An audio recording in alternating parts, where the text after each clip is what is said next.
Hello' দোস্ত, মই দীপকৃষ্টি ব্লকৰ পৰা আপোনালোকক স্বাগতম জনাইছোঁ। এয়া মই আপোনালোকক দেখুৱাই যাই আছোঁ মা মনসা পাপেট থিয়েটাৰৰ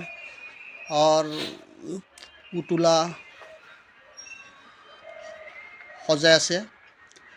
তেওঁলোকৰ প্ৰতিটো বছৰে বছৰে পুতলাবিলাক কাপোৰবিলাক চেঞ্জ কৰে আৰু ৰং চং কৰি ধুনীয়া কৰি ৰাখে। আৰু বছৰৰ আৰম্ভণিতে আপোনাৰ গণেশ পূজাৰ পৰা তেওঁলোকে আৰম্ভ কৰে কাৰ্যসূচী। এই মা মনসা পাপেট থিয়েটাৰ বহুত দূৰ দূৰণিৰ পৰা তেওঁলোকে গাই আছে। মই আপোনালোকক দেখুৱাই যাই আছোঁ। আৰু মা মনসা পাপেট থিয়েটাৰৰ প্ৰযোজক হৰধন চক্ৰৱৰ্তীৰ লগত মই কথা পাতিম। এয়া বিভিন্ন ধৰণৰ পুতলাবিলাক ৰখাই থোৱা হৈছে আৰু আপোনালোকে চাই যাওক। নমস্কাৰ, মই মা মনসা পুতলা থিয়েটাৰৰ প্ৰযোজক হৰধন চক্ৰৱৰ্তী। আমি বৰ্তমান এই পুতলা অসমৰ প্ৰাচীনতম কলা কৃষ্টি পুতলা নাচ গন্ধিয়াৰ কেইজনমান ডেকা ল'ৰাৰ সহযোগত আমি এই পুতলা নাট্য দলটো ৰাইজৰ মৰম আৰু আশীৰ্বাদ বিচাৰি উলিয়াইছোঁ 2018 চনতে। আমি প্ৰতি বছৰে পুতলাৰ কাম আৰম্ভ কৰোঁ। এই বছৰো আমি 2024ত বৰ্তমান পুতলাৰ কাম চলি আছে, আপোনালোকে দেখাই পাইছে। গতিকে নতুন আমি এই গণেশ পূজাৰ পৰা গণেশ পূজা, বিশ্বকৰ্মা, দুৰ্গা পূজা, লক্ষী পূজা, কালী পূজা, ৰাস, বিভিন্ন সভা সমিতি এইবিলাকলৈ আমি আমন্ত্ৰণ পাইছোঁ আৰু আমি নতুনত্বৰ প্ৰয়াসেৰে সাজু হৈছোঁ 2025-26 বছৰলৈ। আৰু ৰাইজৰ মৰম আৰু আশীৰ্বাদ বিচাৰিছোঁ যাতে এই পুৰণা কলা কৃষ্টিটো তেখেতসকলে আমি বনাইছোঁ, কিন্তু তেখেতসকলে যাতে এই কলা কৃষ্টিটো প্ৰচাৰ আৰু প্ৰসাৰৰ বাবে যত্ন কৰে আৰু আমাকো উৎসাহিত কৰে। বৰ্তমান আমাৰ ৰং তুলিকাৰে এই আৰ্ট যিখিনি মানে কলাৰ চকু মুখ এইবিলাক যিবিলাক ডিজাইন ভাগৱতী কৰি আছে, আমাৰ কলা বিভাগৰ দায়িত্বত আছে তেখেত। ধন্যবাদ জনাইছোঁ তেখেতক। আৰু আপুনি আমাৰ এই অনুষ্ঠানটো আপোনাৰ চেনেলৰ মাধ্যমেৰে প্ৰচাৰ প্ৰসাৰ কৰাৰ কাৰণে আপোনালোকক কৃতজ্ঞতা জনাইছোঁ। ভৱিষ্যতে আমি বিভিন্ন ধৰণৰ এই অন্ধবিশ্বাস আৰু সমাজৰ যিবিলাক অন্ধবিশ্বাস চলি আছে সেইবিলাকৰ ওপৰত গুৰুত্ব দি নাট আমি ৰচনা কৰি, মই নাটবিলাক ৰচনা কৰোঁ, নৃত্য নাটিকা এইবিলাক ৰচনা কৰি সমাজৰ পৰা এইবিলাক ব্যাধিসমূহ আমি আঁতৰ কৰাৰ পুতলাৰ দ্বাৰা চেষ্টা ৰাখিম আৰু আপোনালোকৰ সহায় সহযোগ আমি সদায় কামনা কৰিছোঁ। এই যে আপোনাৰ যে পুতলাবিলাক আছে, আপোনালোকে বছৰে আপোনালোকে শিকি থাকে, বছৰে বছৰে আমি নতুনত্ব কাপোৰ চেঞ্জ কৰোঁ, পুতলাবিলাকৰ মুখমণ্ডল অংকিত কৰোঁ আৰু নতুন কাপোৰ পিন্ধাই জাক জমকতাৰে আমি ওলাই যাওঁ। ৰাইজৰ মৰম আদৰ হোৱাৰ সক্ষমতা হৈছোঁ। আমি বিভিন্ন অনুষ্ঠানত ইতিমধ্যে আমাৰ এই অনুষ্ঠান পৰিৱেশন কৰি আমি বিভিন্ন সমাদৰো পাইছোঁ আৰু আশা ৰাখিছোঁ অনাগত দিনতো আপোনালোকৰ ৰাইজৰ মৰম আৰু আশীৰ্বাদ পাম বুলি আশা ৰাখিছোঁ। এই যে আপোনাৰ পুতলাৰ পৰা আপোনাৰ চৰকাৰৰ ফালৰ পৰা কিবা পাইছে নেকি? চৰকাৰৰ ফালৰ পৰা আমি অনুদান এতিয়ালৈ পোৱা নাই, কিন্তু আমি চৰকাৰী প্ৰগ্ৰাম বহুত কৰিছোঁ। আৰু আপোনালোকৰ কওঁ যে আমি জল জীৱন মিছন, চেণ্ট্ৰেলৰ বিজ্ঞান ভিত্তিক নাটসমূহ আৰু ভোট যে আমি দিব লাগে, আমাৰ যে নাগৰিকৰ এটা অধিকাৰ, তেনেকুৱা আমি প্ৰগ্ৰেম বহুত কৰিছোঁ। চৰকাৰৰ ফালৰ পৰা কৈছোঁ, কিন্তু চৰকাৰৰ অনুদান পোৱা নাই।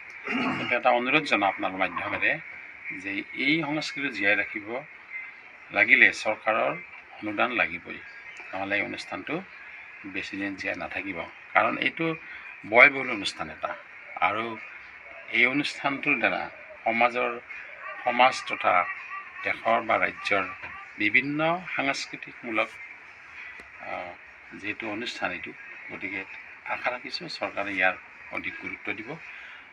আমাৰ দলটো বুলি নহয়, অসমত বিভিন্ন পুতলা দল আছে, সকলো দললৈ যাতে আৰ্থিক সাহাৰ্য দি এতিয়া বৰ্তমান আপোনালোকে যে কৰি আছে পুতলাবিলাক যে সজাই আছে, এই খৰচ বৰা নিজৰ ফালৰ পৰা আমি নিজৰ ফালৰ পৰা এইবিলাক খৰচ কৰিছোঁ। চৰকাৰৰ অনুদান নাই আৰু ৰাইজে আমাক সভা সমিতি বা উৎসৱ পাৰ্বণত যেতিয়া মাতে আমাক কিবা এটা মাননি দিয়ে আৰু সেই মাননিৰ পইচাৰ পৰা আমি এনেকৈ ৰাখোঁ। আৰু আমাৰ এই অনুষ্ঠানটোৰ লগত 8-9জন ল'ৰা ব্যস্ত হৈ আছে আৰু তেওঁলোককো আমি তেখেতসকলৰ যিটো মাননি, এদিনৰ যিটো মাননি আমি এইটো দিব লাগিব। ৰাইজে কিন্তু সজাগ হ'ব লাগিব অনুষ্ঠানটোক। আমি অকলে ইয়াক বনাইছোঁ বা কৰিছোঁ এইটো নহয়, ৰাইজে সজাগ হ'ব লাগিব অনুষ্ঠানটো জীয়াই ৰাখিবৰ কাৰণে, এই সংস্কৃতি জীয়াই ৰখাৰ কাৰণে। গতিকে আপোনাৰ চেনেলৰ মাধ্যমেৰে মই ৰাইজক অনুৰোধ জনাওঁ যাতে এই অনুষ্ঠানটো জীয়াই ৰখাত অগ্ৰণী ভূমিকা গ্ৰহণ কৰে আৰু চৰকাৰকো এই একোটা পুতলাৰ আপোনাৰ ধৰকচোন খৰচ কিমান কৰি আহে আপোনালোকৰ? এই পুতলা দেখিছোঁ গ'লে মিনিমাম 5,000 টকা লাগে। কাপোৰ চাপোৰ আছে, এইবিলাক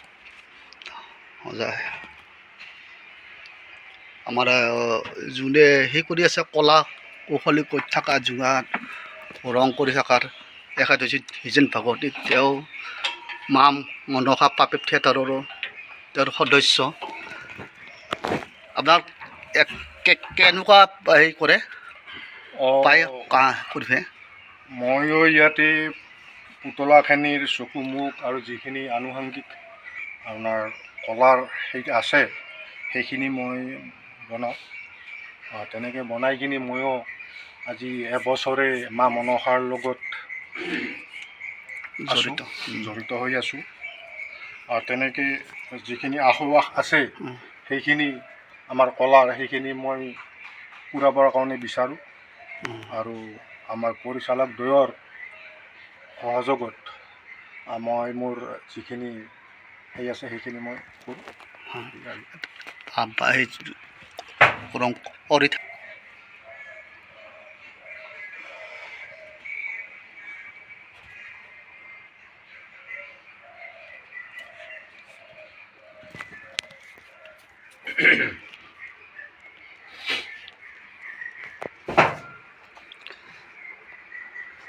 ফুলগেলা কাটি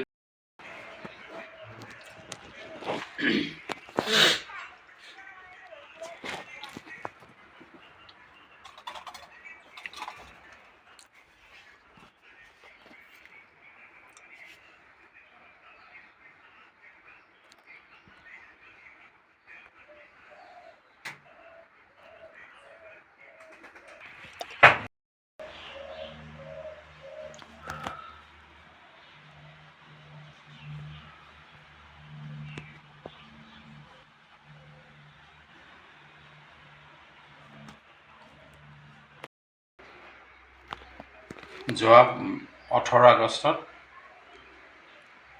মই সাংস্কৃতিক ঐক্য বঁটা ৰাজগুৰু মিনি থিয়েটাৰৰ পৰা পাইছোঁ এই পুতলাৰ এই নাচৰ বাবে। আৰু মই 2023 বৰ্ষৰ বাবে এইটো ৰাজগুৰু বঁটা পাইছোঁ পুতলা নাচৰ। গতিকে মই ধন্যবাদ জনাইছোঁ ৰাজগুৰু মিনি থিয়েটাৰৰ প্ৰযোজক গকুল চন্দ্ৰ মহন্তদেৱলৈ।